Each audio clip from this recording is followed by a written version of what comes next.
جس خدا کو تم بغیر معلوم کیے پوجتے ہو، میں تم کو اسی کی خبر دیتا ہوں۔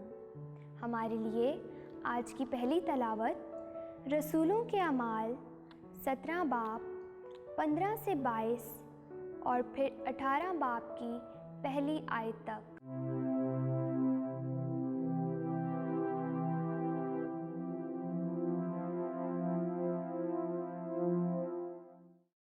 اس وقت وہ جو پولوس کو راہ دکھاتے تھے اسے اتینی تک لے گئے، اور سیلاس اور تیموتاؤس کے لیے یہ حکم لے کر روانہ ہوئے کہ جتنی جلدی ہو سکے میرے پاس آؤ۔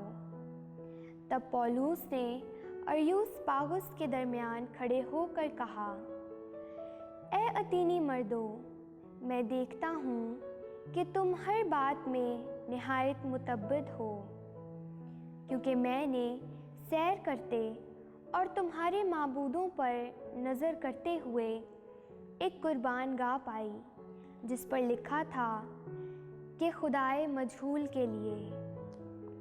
پس جس کو تم بغیر معلوم کیے پوجتے ہو، میں تم کو اسی کی خبر دیتا ہوں۔ جس خدا نے دنیا اور سب کچھ جو اس میں ہے پیدا کیا، وہ اس لیے کہ آسمان اور زمین کا مالک ہے، ہاتھ کے بنائے ہوئے مندروں میں نہیں رہتا، نہ آدمیوں کے ہاتھ سے خدمت لیتا ہے، گویا وہ کسی چیز کا محتاج ہے، کیونکہ وہ تو خود سب کو زندگی اور سانس اور سب کچھ بخشتا ہے، اور بنی نوع انسان کی ہر ایک قوم کو ایک ہی اصل سے پیدا کیا کہ تمام روئے زمین پر بسیں، اور ان کی میعادیں اور سکونت کی حدود متعین کیں، تاکہ خدا کو ڈھونڈیں، شاید کہ ٹٹول کر اسے پائیں، اگرچہ وہ ہم میں سے کسی سے دور نہیں، کیونکہ اسی میں ہم حیات اور حرکت اور ہستی رکھتے ہیں،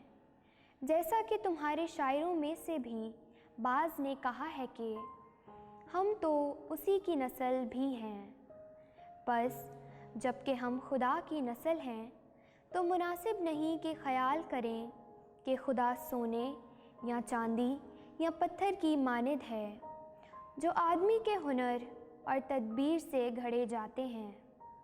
پس خدا جہالت کے اوقات سے چشم پوشی کر کے اب ہر جگہ کے سب آدمیوں کو خبر دیتا ہے کہ توبہ کریں، کیونکہ اس نے ایک دن ٹھہرایا ہے جس میں وہ راستی سے دنیا کی عدالت اس آدمی کی معرفت کرے گا جسے اس نے مقرر کیا ہے، اور اسے مردوں میں سے زندہ کر کے یہ بات سب پر ثابت کر دی ہے۔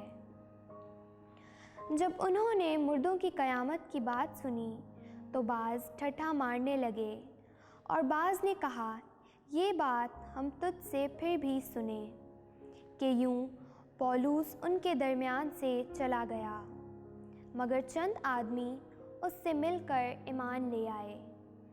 ان میں دیونیسوس اریوسپاغس کا ایک صلاح کار اور امریس نامی ایک عورت اور بعض اور بھی ان کے ساتھ تھے۔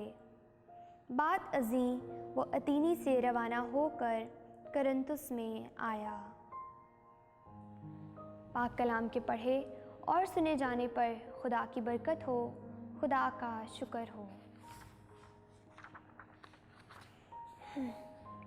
جماعتی جواب، آسمان اور زمین تیرے جلال سے معمور ہیں۔